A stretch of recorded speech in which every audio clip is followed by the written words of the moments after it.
উন্নত দেশগুলো স্বভাবত কারণেই করতে পারে দুটো কারণে। একটা হলো যে ব্যক্তিগত তাদের যে আয় বা পারিবারিক যে আয়, সেইটা তাদের কিছুটা অ্যালাউ করে যে এই স্বাস্থ্য বীমার জন্য কিছুটা টাকা বা বাজেটিং করা, এইটা একটা দিক। 2 নম্বর যে আসলে বাংলাদেশে সংবিধানে যদিও আমাদের স্বাস্থ্যকে একটা রাইট হিসেবে বলা হয়েছে অন্যান্য গুরুত্বপূর্ণ বিষয়গুলোর সাথে, কিন্তু রাষ্ট্র কিন্তু সত্যিকার অর্থে সেই ভূমিকাটা পালন করে না। তো সেই ভূমিকাটা পালন না করার ফলে আমরা যেটা দেখছি এখানে 2-3টা জিনিস ঘটছে। একটা হলো যে টুকু স্বাস্থ্যসেবা দরকার সেইটা থাকছে না, স্বাস্থ্যসেবার মান যেটা সেইটা থাকছে না, এবং ক্রমান্বয়ে আপনি দেখবেন সরকারের যত নীতিমালা সেগুলো ধীরে ধীরে এটাকে একটা বাণিজ্যিকরণ করার দিকে প্রবণতা রয়েছে। যদি 20-30 বছর আগের কথা বলি আমরা, ধরেন 70-80 ভাগ লোক সরকারি স্বাস্থ্যসেবা পেতে পারত, বা ইভেন আমরা যখন স্টুডেন্ট ছিলাম বা নতুন ডাক্তার ছিলাম অসংখ্য অপারেশন সরকারি হাসপাতালগুলোতেই হতো। 2-4টা, আমি রাজশাহীতে ছিলাম, রাজশাহীতে 2-4টা ক্লিনিকে ছিল। এবং একইভাবে ধরেন স্বাধীনতার পরে আমাদের যে উপজেলা স্বাস্থ্য কমপ্লেক্সগুলো তৈরি করা হয় সেগুলোর কিন্তু একটা মূল দায়িত্ব ছিল যে প্রাইমারি হেলথ কেয়ারটা প্রোভাইড করা, এবং সেখানেও আমাদের সাধারণ যে অসুখগুলো ছিল সেগুলোর অনেকটাই চাহিদা পূরণ করতো আমাদের এই স্বাস্থ্য কমপ্লেক্সগুলো। কিন্তু এখন যদি আপনি দেখেন যে ধীরে ধীরে 2-3টা ঘটনা ঘটছে যে কারণে হেলথ ইন্স্যুরেন্সটা কোনোভাবেই জনপ্রিয় হচ্ছে না, বাস্তবায়নও করা যাচ্ছে না। সেই 2-3টার প্রবণতার একটা হলো যে আমাদের কোয়ালিটি অফ সার্ভিস না দেয়া। কোয়ালিটি অফ সার্ভিস যদি নিশ্চিত করা না যায় তাহলে আসলে হেলথ ইন্স্যুরেন্সটা ইনশিওর করা যাবে না।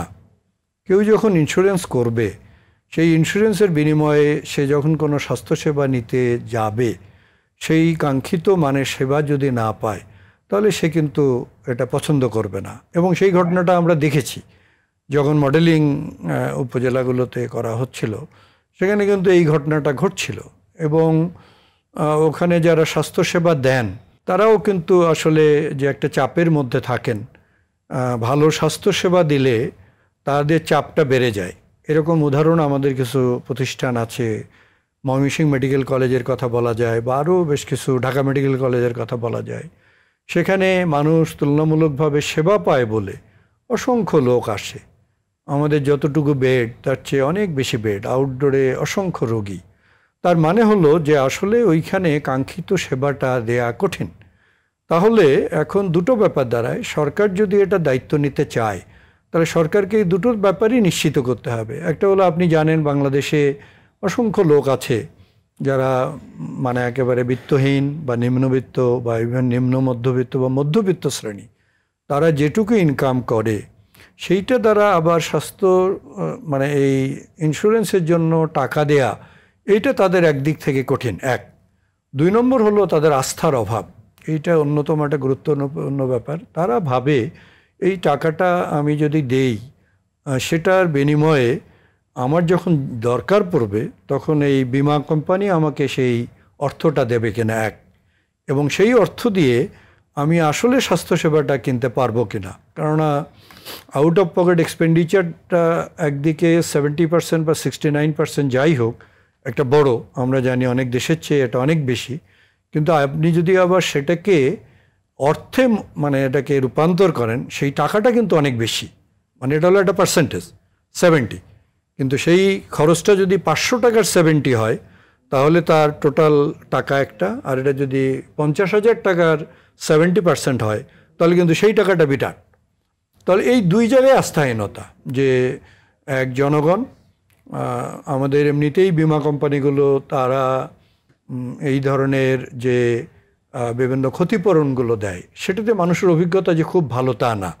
বিমা কোম্পানিগুলো সম্বন্ধে সাধারণভাবে মানুষের একটা অনাস্থার জায়গা আছে, কিছু বিশিষ্ট ভালো কোম্পানি ছাড়া। আর সরকারেরও আপনি একদিকে দেখেন ইদানিংকালে ইভেন আমাদের অন্তর্বর্তীকালীন সরকার ওনাদের মুখ থেকে শুনতে পাচ্ছি যে তারা যেমন ধরেন যে হাসপাতালেই একটা করে ফার্মেসি করার কথা ভাবছে। তো আপনি জানেন যে হাসপাতালগুলোতে ইতিমধ্যেই সার্ভিস চার্জ দিতে হয় মানুষজনকে, নানা ধরনের পরীক্ষা নিরীক্ষাটা সার্ভিস চার্জ, এবং সেটা যে একেবারে কম হয় তা কিন্তু না।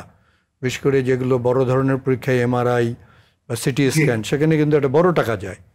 এখন ওই ফার্মেসি করে মনে হচ্ছে যে যেটুকু ওষুধ বিনা পয়সায় দেয় লোকজনকে সেইটাও বোধহয় কিনতে হবে, এরকম মনে হচ্ছে একটা এটা ধারণা থেকে। অন্য কোনো আর আমরা বুঝতে পারছি না। বাণিজ্যিকের একটি জনগণের যে সুবিধা কিংবা জনগণের পক্ষে আসলে কেউ কাজ করছে না, এটা খুবই পরিষ্কার।